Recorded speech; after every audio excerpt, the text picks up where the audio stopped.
बड़ी खबर आप देख रहे हैं। खबरों की शुरुआत और सबसे पहले बात चुनावी हलचल का जिक्र कर लेते हैं। हरियाणा और दिल्ली के उम्मीदवारों की सूची जारी कर सकती है बीजेपी। कल अहम बैठक होने वाली है। 10 सीटों पर उम्मीदवारों का ऐलान हो सकता है गुरुवार को।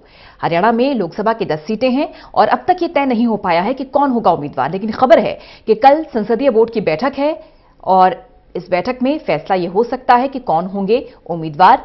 ये साफ हो जाएगा। गुरुवार को सभी 10 सीटों पर उम्मीदवारों की सूची जारी हो सकती है, ऐसी संभावनाएं हैं। अब तक दिल्ली के उम्मीदवार और हरियाणा के उम्मीदवारों का नाम अब तक सामने नहीं आया है। दिल्ली के 7 सीटें, हरियाणा की 10 सीटें। कल संसदीय बोर्ड की बैठक होने वाली है और माना जा रहा है कि इस बैठक में दिल्ली हरियाणा की सीटों पर फैसला हो सकता है। 2014 में हरियाणा की 10 लोकसभा सीट में से 7 सीटें बीजेपी ने हासिल की थी और इस बार दावा किया जा रहा है, बीजेपी कह रही है कि 10 की 10 लोकसभा सीटें वो हासिल करेगी।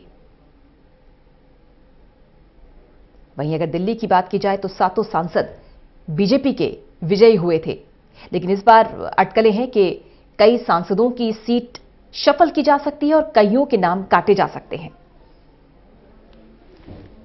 वहीं हरियाणा की अगर बात की जाए तो हरियाणा में तकरीबन 4 से 5 सीटें ऐसी हैं जहां पर कोई प्रबल दमदार चेहरा या उम्मीदवार बीजेपी के पास अभी नहीं है। उसी पर मंथन का दौर जारी है, लेकिन माना जा रहा है कि गुरुवार को सभी 10 लोकसभा सीटों पर उम्मीदवारों के नामों का ऐलान हो जाएगा। बीजेपी संसदीय बोर्ड की कल बैठक होने वाली है।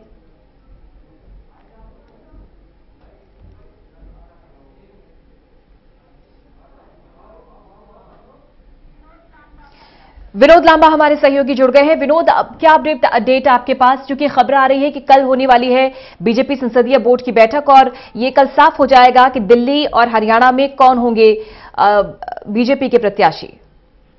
निश्चित तौर पर संसदीय बोर्ड की बैठक बुलाई है तो उसमें जो फैसला हो सकता है दिल्ली को लेके और हरियाणा को लेके। दिल्ली को लेकर तो भले ही जितना प्रोसेस रहा हो, लेकिन हरियाणा को लेकर मैं स्पष्ट तौर पर आपको बता सकता हूं कि हरियाणा चुनाव समिति की जो 2 राउंड की बैठक हुई थी उसके बाद मुलाकात अमित शाह से भी हो चुकी है।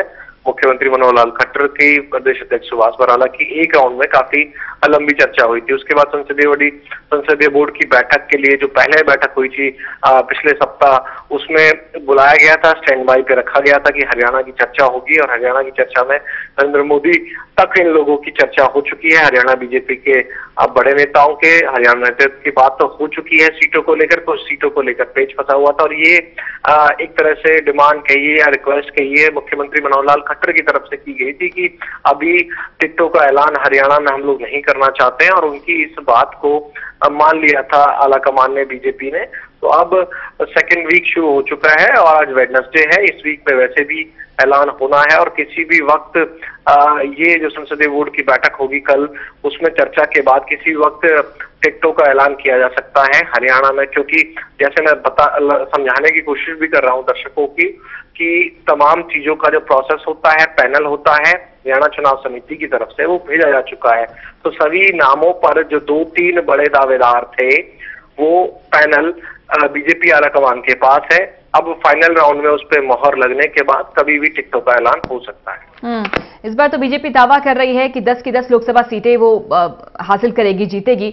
लेकिन लांबा विनोद, क्योंकि आप ग्राउंड जीरो पर रहते हैं, लगातार कवर करते हैं और बखूबी समझते हैं हरियाणा की राजनीति, ऐसी कौन कौन सी सीटें हैं जो बहुत क्रिटिकल हैं, जिन पर कोई मजबूत दमदार उम्मीदवार बीजेपी के पास नहीं है? और चूंकि बहुत अहम ये चुनाव है, इस वजह से बहुत मंथन लंबा चला है, लेकिन वो सीटें कौन सी हैं जिस पर पेच फंसा हुआ है?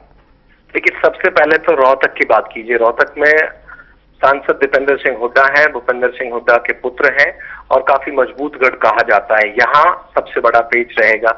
हिसार और सिरसा में पार्टी भले ही प्रदेश में हो और प्रदेश में भी हो और पूरे देश में भी हो उनकी सरकार बीजेपी की, लेकिन उसके बावजूद भी हिसार और सिरसा में अब तक पार्टी का जो संगठन है या उस हिसाब से बड़े दावेदार, बड़े चेहरे उस लेवल पे उन लोकसभा सीटों के लिहाज से नहीं है। ये 3 सीट हो गई। इसके अलावा कुरुक्षेत्र में राजकुमार सैनी ने जिस तरह से बगावत करते हुए अपनी पार्टी बनाई और काफी नुकसान किया है बीजेपी का, तो ये 4 सीट हॉट सीट है। इन पे चर्चा होनी निश्चित तौर पर लाजमी है और बड़े मंथन के बाद टिकट दी जाएगी। इसके अलावा एक और सीट पर अगर आप बात करें तो सोनीपत को लेकर भी पेच ये फंसा हुआ है कि अरविंद शर्मा जो कि पूर्व कांग्रेसी थी, बीएसपी में भी रहे, अब बीजेपी का दामन थाम चुके हैं, उनको सोनीपत उतारा जाए या रोहतक भेजा जाए, ये बड़ा पेच था। तो ये 4 सीट ऐसी हैं, 5 सीट जिन पे लगातार मंथन के बाद ही कोई मजबूत दावेदार पेश करने की पश्चोपश बीजेपी के सामने अब तक बनी हुई है। चलिए, रमन मलिक जी भी जुड़ गए इस समय हमारे साथ, बीजेपी नेता। रमन जी, बहुत स्वागत आपका। काफी मंथन का दौर आपके यहाँ चल रहा है, चूंकि पेच कहाँ फंसा हुआ है, क्योंकि हमने ये भी सुना था कि कुछ समय पहले मुख्यमंत्री खट्टर ने तो रिक्वेस्ट भी की थी कि अभी उम्मीदवारों का ऐलान ना किया जाए। आखिरकार किस चीज में आप लोग फंसे हुए हैं, पशुपेश क्या है? रमन जी,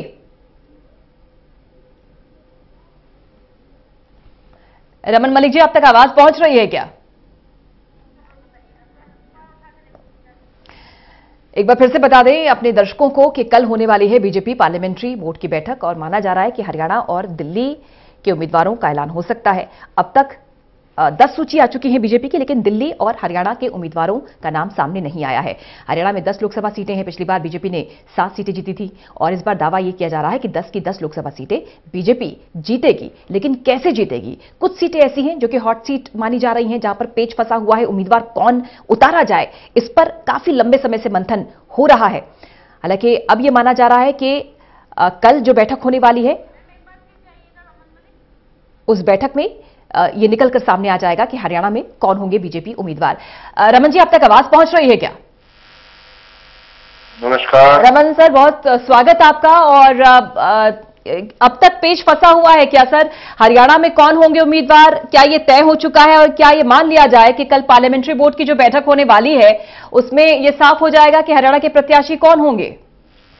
देखिए, पार्लियामेंट्री बोर्ड की बैठक, पार्लियामेंट्री बोर्ड अपना काम करता है। जहां तक पार्टी के कार्यकर्ता हैं, हम सभी कार्यकर्ता हैं और किसी को भी पार्टी जो दायित्व देती है हम वो काम करते हैं।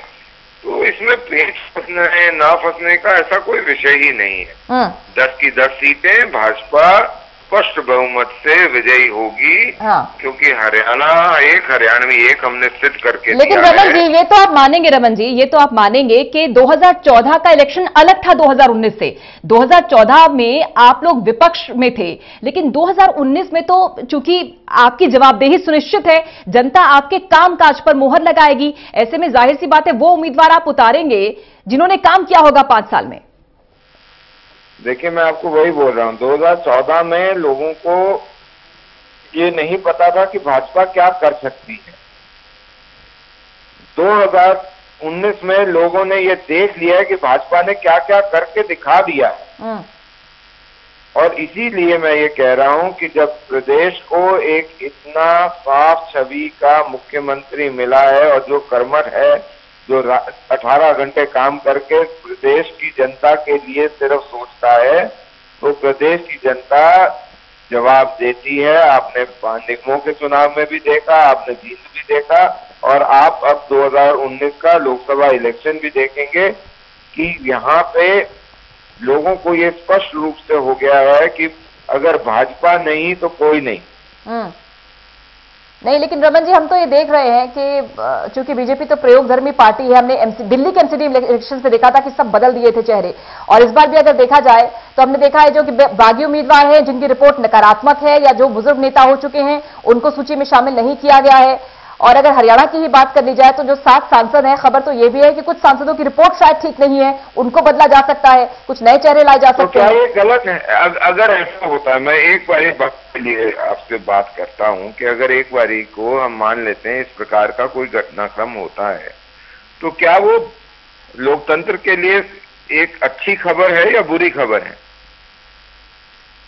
लोकतंत्र के प्रति जवाबदेही हर राजनीतिक दल की होनी चाहिए कि अगर ऐसा हो कि कोई व्यक्ति अपना काम ठीक तरीके से नहीं करता तो राजनीतिक दलों को उनको टिकट दोबारा नहीं देनी चाहिए। क्यों? क्योंकि आपकी जवाबदेही प्रदेश की 2.5 करोड़ जनता के ऊपर है।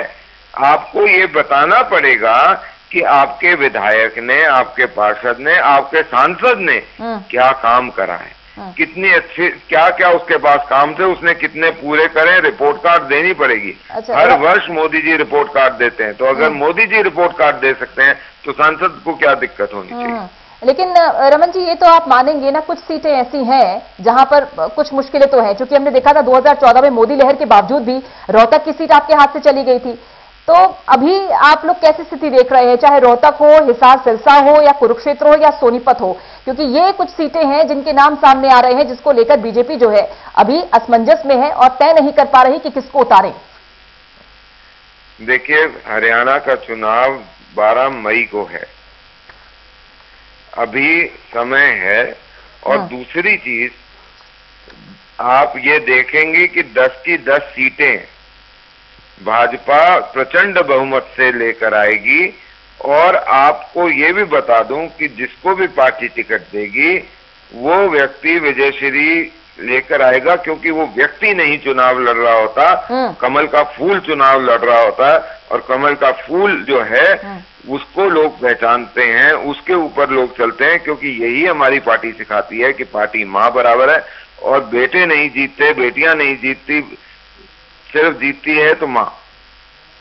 चलिए, शुक्रिया आपका रमन मलिक जी, बहुत शुक्रिया। और इंतजार सभी को है कि हरियाणा में कौन होंगे प्रत्याशी, जल्दी नाम सामने आ जाए। फिलहाल आपका शुक्रिया विनोद लांबा, हमारे सहयोगी, आपका भी शुक्रिया इस खबर पर जानकारी देने के लिए। कल पार्लियामेंट्री बोर्ड की बैठक और माना यह जा रहा